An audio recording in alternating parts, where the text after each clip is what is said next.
Many people believe in God. It's not just Muslims. Most other religions have a concept of God. And so if you talk to someone and say, I believe in one God, it's very easy that you'll run into someone and says, yeah, me too. I believe in a God too.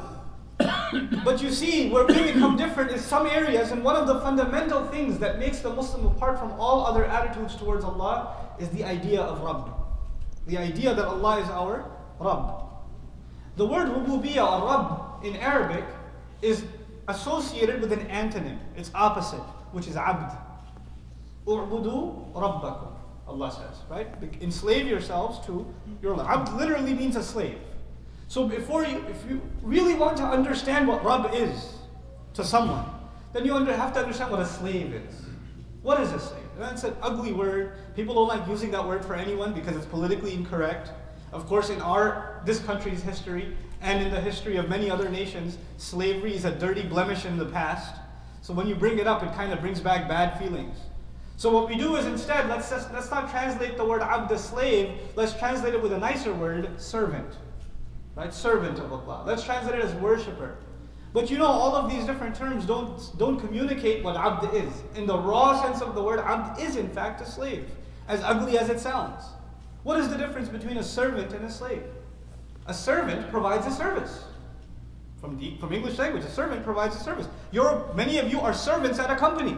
You serve them in accounting or programming or whatever else. If you have employees, they serve you. They are your servants. And when you serve someone, there are certain hours that you serve, and then some hours you're free. And when you serve, you expect to get paid, right? And your boss is not your owner. He's simply your employer. And there's a contract between you, etc. There's expectations on both sides. But a slave, he doesn't have 9 to 5, or I only work part-time on weekends. A slave is a slave. When he's sleeping, he's a slave. When he wakes up, he's a slave. There's no vacation for him. And there's no job description. A slave doesn't say to the master, no, I do this for you. I can do the accounting, or I can do this, but I'm not going to clean the windows. No. A servant can do that, but a slave has no options. Whatever the master says goes. Allah Azza wa Jal uses the word Rabb for himself. And he teaches us something very fundamental. This is something you already know. I'm not telling you anything new. We are enslaved willingly to Allah.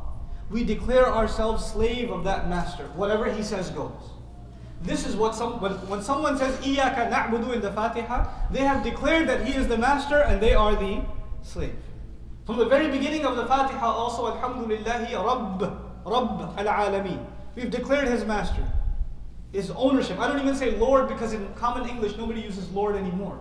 But master people understand.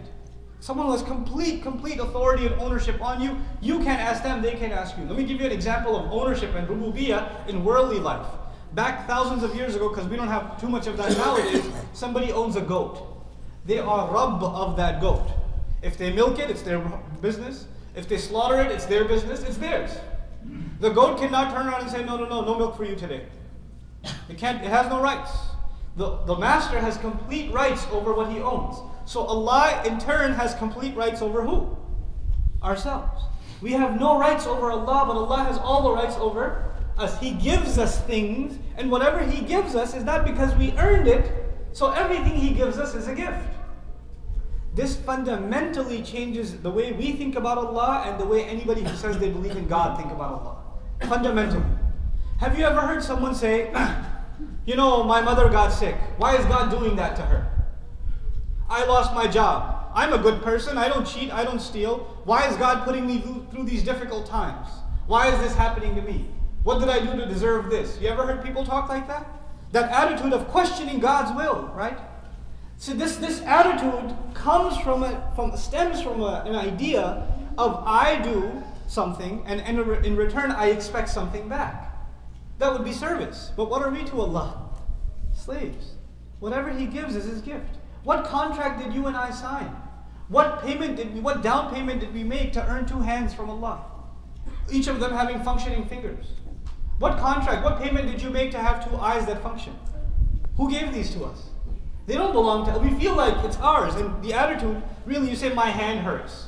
Or my eyes, or I have weak eyesight. Or my this, or my that, or my the other. The slave understands, I'm calling it mine, but is it really mine? So much so that when one of us passes away, what do we say? We say, Inna lillahi وَإِنَّا إِلَيْهِ رَاجِعُونَ, which in English translation, if you want to go to the language roots, would be we belong to Allah. We are the property of Allah. Forget my hand and my clothes and my money and my bank account. I belong to Allah. What to speak of everything else?